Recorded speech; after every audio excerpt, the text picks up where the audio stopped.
ओम श्री गुरुवे नमः। ओम श्री गुरुवे नमः। ओम श्री गुरुवे नमः। अवेकनिंग इनर सेल्फ चैनल पर आप सभी मित्रों का आज की चर्चा में मैं स्वागत करता हूं। आदरणीय मित्रों, आज उन साधकों के लिए, उन भाई बहनों के लिए जिनकी साधना में रुचि है, जो आत्मज्ञान को उपलब्ध होना चाहते हैं, जो स्वयं को जानना चाहते हैं, हम कौन हैं, जो स्वयं को जानकर उस आनंद में गोता लगाना चाहते हैं, जिस आनंद की बात शास्त्रों में कही है कि भीतर एक ऐसा परम आनंद है जिसको यदि हम उपलब्ध हो जाएं तो जीवन में किसी भी प्रकार की कोई कलुषता नहीं बचती। उस परम आनंद को उपलब्ध हो जाएं, वैसी जिन भाई बहनों की, जिन साधकों की आकांक्षा है,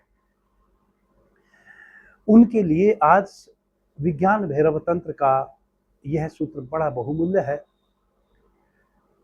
बड़ा अद्वितीय है और इस सूत्र के माध्यम से उस आनंदातिरेक में प्रवेश करना, उस आनंद के लोक में प्रवेश करना जहां स्वयं भगवान शिव भैरव स्वरूप में बाहें फैलाए खड़े हैं हमारे स्वागत के लिए, उसमें हम सहज ही प्रवेश कर जा सकते हैं।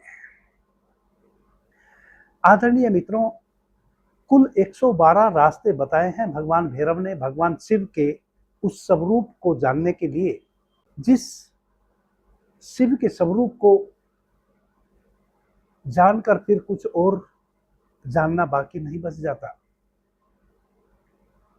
वैसे 112 सूत्र भगवान भैरव ने माता भैरवी को कहे हैं।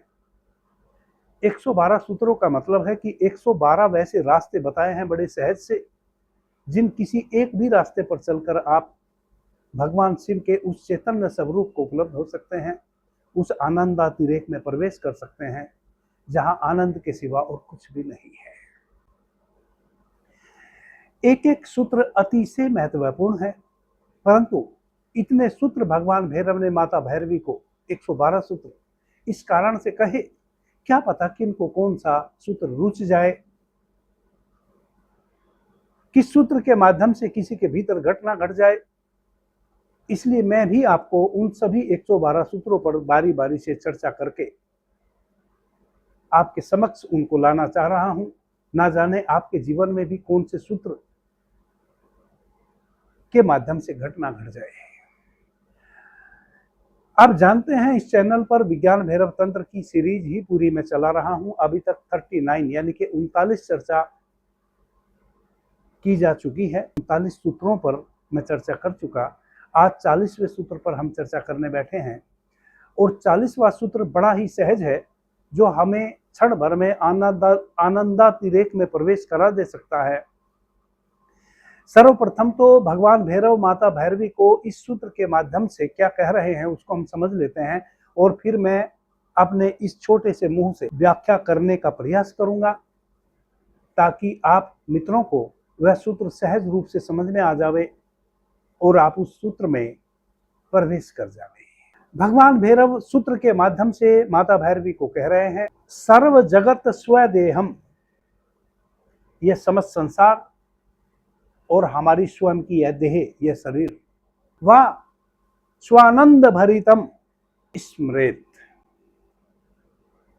यह समस्त जगत, यह समस्त प्रकृति और हमारी स्वयं की देह युगपत श्वान मर्ते नेव परानंदमयो भवेत, यह सब उस एक चेतन तत्व के आनंद स्वरूप की व्याख्या है, चाहे हमारा मनुष्य शरीर की देह हो या यह समस्त प्रकृति हो। आदरणीय मित्रों, यदि हम इसी प्रकार से इस सूत्र को समझेंगे तब हमारे जीवन में क्षण ही लगेगा वह महत्वपूर्ण घटना घटने में, जिस महत्वपूर्ण घटना को घटने के लिए कितने लंबे समय से हम साधनारत हैं और बाकी समस्त संसार नाना प्रकार से साधना में रत है और साधना के उस अंतिम पड़ाव तक पहुंच नहीं पा रहा है। क्या भूल हो जाती है? छोटी सी भूल हो जाती है केवल। भगवान भैरव इस सूत्र में कह रहे हैं कि हे देवी, यह समस्त संसार, इस संसार में जितनी भी चीजें हैं और यह स्वयं मनुष्य की देह भी, यह उस एक चेतन तत्व के आनंदातिरेक को केवल व्याख्यायित करते हैं। बाकी सब कुछ व्यर्थ है। हम जो भी दूसरा कोई अर्थ देने का प्रयास करें, वह सब अर्थ निरर्थक हैं। एक ही अर्थ है, वह यह है कि वह एक चेतन तत्व शिव स्वरूप, वह परमेश्वर, वह महेश्वर, वह शिव, सारा जगत और यह मनुष्य का शरीर भी केवल उसके आनंद की अवस्था को अभिव्यक्त करने का मार्ग है और कुछ भी नहीं। अब आप यहां संशय में पड़ सकते हैं कि यह भला कैसे हुआ? मनुष्य की देह भी उस एक चेतन तत्व भगवान शिव, उस महेश्वर के आनंदा अतिरेक को अभिव्यक्त करने का मार्ग है। जी हां आदरणीय मित्रों, आप बहुत अच्छे से जानते हैं, संसार की जितनी भी वस्तुएं हैं या इस शरीर की इंद्रियों के माध्यम से बाहर जितने भी आपकी खोज है, आनंद है, क्रियाकलाप हैं, वह सब क्षण भंगुर है। कभी भी आप उस परम आनंद को उपलब्ध नहीं हो पाते हैं जो अभी है, कल था, अभी वर्तमान में है और भविष्य में निरंतर रहने वाला है। आप हमेशा क्षणिक आनंद के स्रोतों को जानते हैं, आप हमेशा क्षणिक आनंद को उपलब्ध हुए हैं, परंतु इस सूत्र के माध्यम से भगवान भैरव कह रहे हैं कि यह समस्त जगत आनंद के अतिरिक्त और कुछ भी नहीं, क्योंकि जिसने इस समस्त जगत को और इस मनुष्य की देह को बनाया है, वह आनंद की अवस्था को केवल प्रकटीकरण कर रहा है, इस मनुष्य की देह के माध्यम से अपने आनंद को प्रकट कर रहा है, व्याख्यायित कर रहा है और इस समस्त सृष्टि को भी व्याख्यायित कर रहा है। आदरणीय मित्रों, जो पानी अभी लिक्विड रूप में आपको दिखाई देता है, वही पानी एक ऐसा एटमॉस्फेयर बनता है कि बर्फ के रूप में जम जाता है, फिर एक एटमॉस्फेयर बनता है कि वह बर्फ पिघल पिघल के वापस से पानी हो जाती है। केवल इतना ही समस्त जगत का अस्तित्व है। वह एक चेतन तत्व उस पानी की तरह कभी वाष्पीभूत हो जाता है, जब पानी का टेम्परेचर बढ़ता है तो वह पानी वाष्पीभूत हो जाता है, कभी वह बर्फ की तरह जम जाता है और कभी वह पिघलकर फिर से पानी बन जाता है। वैसे ही यह समस्त जगत है। यहां सब कुछ मिट जाने वाला है। बर्फ का भी अस्तित्व खत्म हो जाएगा, वाष्प का भी अस्तित्व खत्म हो जाएगा और जल का भी अस्तित्व खत्म हो जाएगा। अनेक अनेक प्रकार से जल अलग अलग रूपों में स्वयं को प्रकट कर रहा है। इस प्रकार से आपको जानना ज्यादा आसान होगा। एक फल के माध्यम से वही जल बड़ा सुस्वादु मीठे रस का रूप ले लेता है, वही एक नींबू के फल में वही रस, वही जल खट्टे रूप में अपने आप को प्रदर्शित करता है। वही जल समुद्र में लवण युक्त बन जाता है। वही जल जब जम जाता है तो बर्फ बन जाता है। वही जल जब गर्म होता है तो वाष्पीभूत होकर वापस से फिर ठंडे जल में रूपांतरित हो जाता है। वही जल हमारे शरीर में रुधिर के रूप में बह रहा है, वही जल पेड़ पौधे वनस्पतियों के भीतर सुगंध बन के बह रहा है, ऊर्जा बन के बह रहा है। जल तो एक है, जल कई प्रकार के नहीं होते हैं, जल तो केवल एक ही प्रकार का होता है, परंतु वह जल अपने आप को अभिव्यक्त करता है नाना प्रकार से। किसी फल के माध्यम से अलग सुगंध और अलग स्वाद के माध्यम से जल स्वयं को प्रकट करता है, कहीं खट्टे फल के रूप में, कहीं और अधिक खट्टे फल के रूप में, कहीं चरपरे फल के रूप में, कहीं मीठे फल के रूप में, और मीठे फल के रूप में भी कई प्रकार के, नाना प्रकार के मीठे फलों के रूप में वह जल स्वयं को प्रदर्शित करता है। परंतु जल तो एक है। वही जल दुग्ध बन के बहता है, वही जल पेड़ पौधों में, वनस्पतियों में हरियाली को पैदा कर रहा है, वही जल उन पेड़ पौधों के माध्यम से रसीले नाना प्रकार के स्वाद वाले फलों के रूप में अपने आप को प्रदर्शित कर रहा है। जल तो एक ही है। इस सूत्र के माध्यम से भगवान भैरव कह रहे हैं कि यह समस्त प्रकृति, यह मनुष्य की देह है, केवल हे देवी मेरे आनंद को प्रकट करने का एक माध्यम है। मैं केवल अपने आनंद को प्रकट कर रहा हूं इस समस्त प्रकृति के माध्यम से। मैं स्वयं को प्रकट करता हूं। मनुष्य के शरीर में भी चेतन स्वरूप मैं ही हूं। इस शरीर में रहकर इंद्रियों के माध्यम से जो कभी क्षणिक आनंद का अनुभव करता हूं वह भी मैं हूं। परंतु मनुष्य को भ्रम हो जाता है कि वह यह शरीर है, यह शरीर तो मेरे बढ़े हुए केवल हाथ हैं, यह समस्त प्रकृति तो मेरे बढ़े हुए हाथ हैं, इन हाथों के पीछे शक्ति मेरी है। आदरणीय मित्रों, इस सूत्र के माध्यम से एक भ्रम तो समाप्त हो ही जाना चाहिए कि भगवान भैरव माता भैरवी को कह रहे हैं कि यह समस्त जगत और यह देह है मनुष्य की, यह तो मेरे आनंद की अवस्था को प्रकट करने का माध्यम है। हमारी भ्रांति केवल इतनी है कि हमने इस शरीर को ही अपना होना मान रखा है, और इस शरीर के माध्यम से जो शरीर से बाहर के हमें अनुभव होते हैं क्षणिक, उनमें कभी कभी थोड़ा सा आनंद आता है क्षण भर के लिए, उसको हम आनंद समझ लेते हैं। आदरणीय मित्रों, जब आप किसी भी भोज्य पदार्थ का सेवन करते हैं, उसको आप अपने दांतों से चबाते हैं, फिर उस भोजन में जैसे जैसे आप चबाते हैं एक अलग प्रकार का स्वाद भीतर तैयार हो जाता है। वह स्वाद तब तक उस भोजन में नहीं था जब तक आपने उस भोजन को बहुत बार चबाया नहीं था।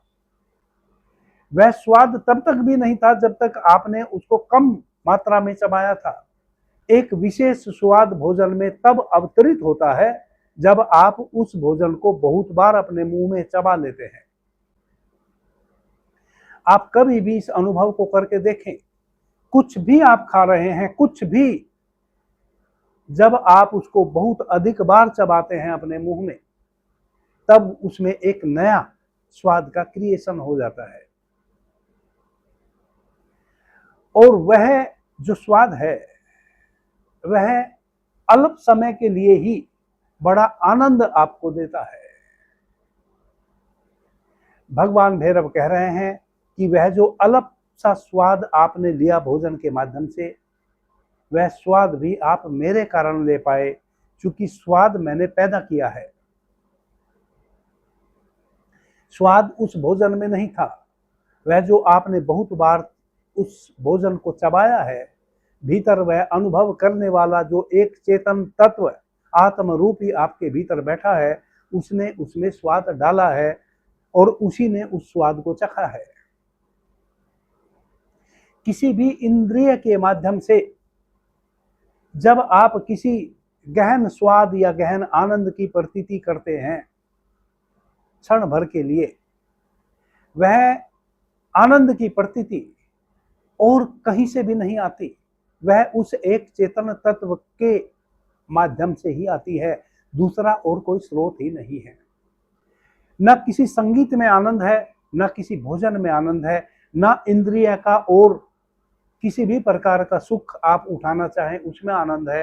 वह सारे सुख तो उस एक चेतन तत्व के द्वारा उसमें डाले जाते हैं क्षणिक रूप से, ताकि आप उस क्षण भर के आनंद के माध्यम से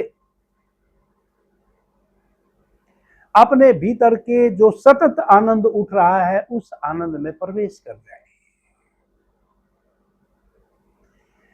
भोजन के स्वाद के माध्यम से भी आप उस एक चेतन तत्व में प्रवेश कर सकते हैं।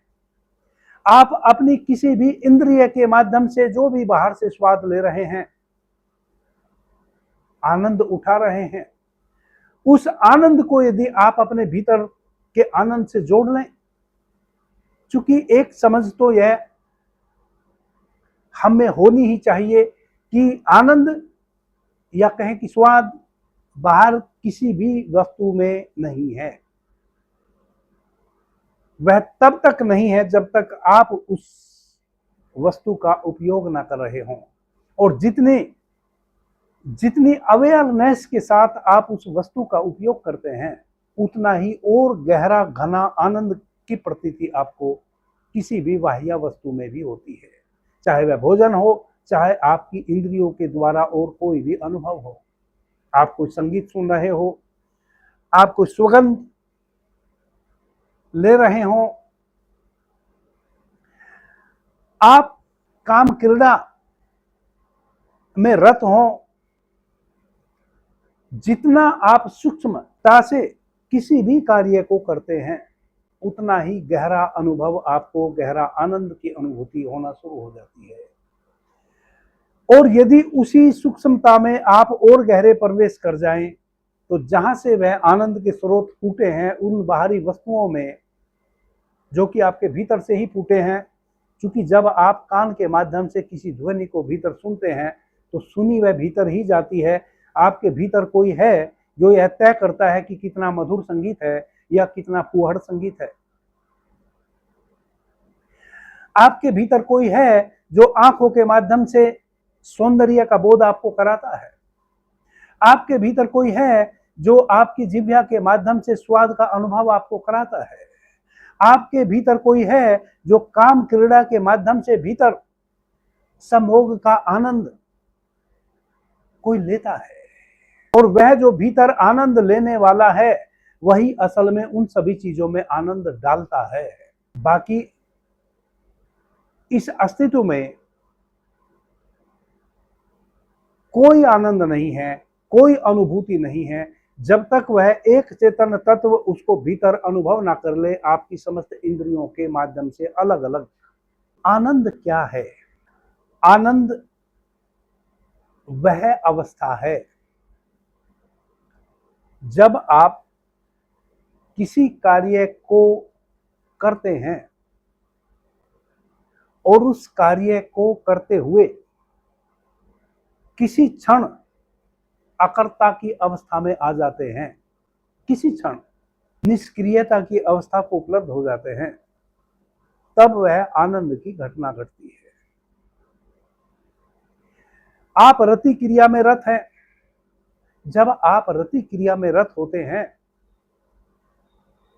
और वह जो रति क्रिया का अंतिम चरम आनंद है वह बहुत ही छोटा सा है, बहुत छोटे क्षण के लिए है। वह आनंद कहां से आया? जो भाई बहन रति क्रिया के उस आनंद को उठाते हैं उनको बहुत अच्छे से पता है कि एक छोटा सा वह क्षण आता है एक समय में जब उनका अस्तित्व मिट जाता है, जब स्त्री स्त्री नहीं रह जाती है, पुरुष पुरुष नहीं रह जाता है और दो रह ही नहीं जाते हैं। वह जो दुई का पर्दा है कि कोई स्त्री है कोई पुरुष है, वह पर्दा 100% गिर जाता है। एक स्त्री और एक पुरुष दोनों एक हो जाते हैं। मन भी 100% उस समय एक क्षण के लिए ठहर जाता है, सब कुछ ठहर जाता है। वह अवस्था है वह आनंद की। और फिर आप उस सूक्ष्म अनुभव को, उस सूक्ष्म आनंद के अनुभव को बार बार उपलब्ध होना चाहते हैं। उस एक क्षण के छोटे से आनंद के लिए, वह जो छोटा सा आनंद का क्षण है, उस छोटे से आनंद के क्षण को आप कील समझे समस्त प्रकृति की। उस एक छोटी सी कील के चारों तरफ ही स्त्री और पुरुष निरंतर गति करते रहते हैं। यानी कि उस एक छोटे से क्षण के आनंद को उपलब्ध होने के लिए बार बार एक मेल और फीमेल रति क्रिया में उतरते हैं। और उस एक छोटे से आनंद के बाद उनको यह भी पता है कि फिर विषाद ही विषाद है। विषाद के अतिरिक्त हाथ फिर कुछ नहीं लगता। वह एक छोटा सा क्षण का आनंद था, वह तो बीत गया। उसके बाद तो फिर विषाद, हाथ में कुछ भी नहीं बचा। ना जाने वह आनंद भी कहां खो गया। बस उतने ही पल का वह आनंद था। परंतु उस इतने छोटे से पल के आनंद के लिए भी कितनी मार काट है पूरी पृथ्वी पर। चाहे आप जानवरों को देखो, चाहे मनुष्य को देखो, मनुष्य की सारी महत्वाकांक्षा की दौड़ केवल और केवल उस एक छोटे से आनंद को उपलब्ध होने के लिए है। प्रत्येक मनुष्य, खास करके पुरुष, चाहता है कि उसके इर्द गिर्द बहुत सारी दर्जनों स्त्रियां उसके इर्द गिर्द हों। वह महत्वाकांक्षा की सारी दौड़ ही इसलिए अपने जीवन में व्याप्त कर लेता है कि कैसे वह अधिक से अधिक उस आनंद को उपलब्ध हो जाए। भगवान भैरव कह रहे हैं कि वह छोटा सा आनंद तो मेरे कारण ही हुआ था। और फिर से समझ लो, भगवान भैरव के कारण कैसे हुआ? क्योंकि उस एक छोटे से क्षण में आप अपने अस्तित्व को खो बैठे। ना तो उस क्षण कोई अहंकार आपके पास था, ना विचार कोई आपके पास था, ना तेरे मेरे का कोई भाव आपके पास था। जिस स्त्री या जिस पुरुष के साथ आप रति क्रिया में व्यस्त हैं, रत हैं, उस क्षण आपको पराये का और अपने का भी बोध नहीं था। यदि एक पुरुष पराई स्त्री के साथ रति क्रिया में व्यस्त है, रत है, तो वह जो छोटा सा क्षण था उस परम आनंद का, जिसके लिए रति क्रिया में आप रत थे, उस समय आप यह भी भूल गए कि वह स्त्री पराई है या पुरुष पराया है। वह एक छोटा सा क्षण ऐसा था जब आप थे ही नहीं, आप मौजूद न थे। कोई और उस क्षण आपके भीतर पर घटित हो गया था, जिस कारण से वह आनंद की अवस्था घटी। वही आपकी चेतना है, वही आपकी आत्मा है। उसकी ही चर्चा कर रहे हैं भगवान भैरव कि केवल मेरे उस आनंद को अभिव्यक्त करने का माध्यम है यह मनुष्य की देह और मनुष्य के द्वारा किए गए सारे कर्त और यह समस्त प्रकृति। किसी संगीत में कर्ण प्रिय कोई संगीत आप सुन रहे हैं, ऐसा नहीं है कि पूरे समय आप उस संगीत का आनंद उठा रहे हैं, बस झूम रहे हैं। लेकिन उस संगीत को सुनते सुनते एक क्षण वैसा आ सकता है जब आप उस संगीत के चरम आनंद को भीतर उपलब्ध हो सकते हैं। वह क्षण तभी आएगा जब आप उसको सुनते सुनते स्वयं को खो बैठेंगे। तब भीतर जो वह आपकी चेतना है, वह क्षण दो क्षण के लिए संगीत का आनंद ले लेगी। वही अवस्था नींद की है। आप अचानक गहरी निद्रा में प्रवेश कर जाते हैं बैठे बैठे। फिर आपकी अचानक हिल के आंख खुलती है। आपको पता ही नहीं होता कि उस एक छोटे से क्षण के लिए जो आप भीतर निद्रा में चले गए थे, उतनी देर में आपने एक बहुत लंबा स्वप्न भी देख लिया।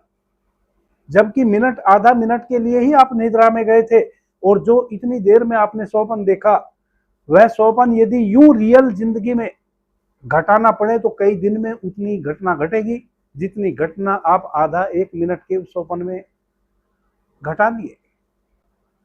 इतना अद्भुत है वह लोक। आप उस लोक में प्रवेश कर जाते हैं जहां समय लेस हो जाता है। आदरणीय मित्रों, इसी क्षण आप आनंद को उपलब्ध हो सकते हैं। उसके लिए आपको कुछ भी करने की आवश्यकता नहीं है। मान्यता भर आपकी काफी है। आप 24 घंटे एक भाव में जीना शुरू कर दें कि जो भी मेरे द्वारा किया जा रहा है और उससे जो भी मुझे अच्छा अनुभव होता है, जो आनंददायी घटना घटती है, कोई पेय पदार्थ आपने अपने ओठों से एक चुस्की ली, उसको मुंह में घुलने दिया, आपकी लार उससे मिली, एक विशेष स्वाद की अनुभूति हुई। उस विशेष स्वाद की उन अनुभूति को भीतर कौन ऑब्जर्व कर रहा है?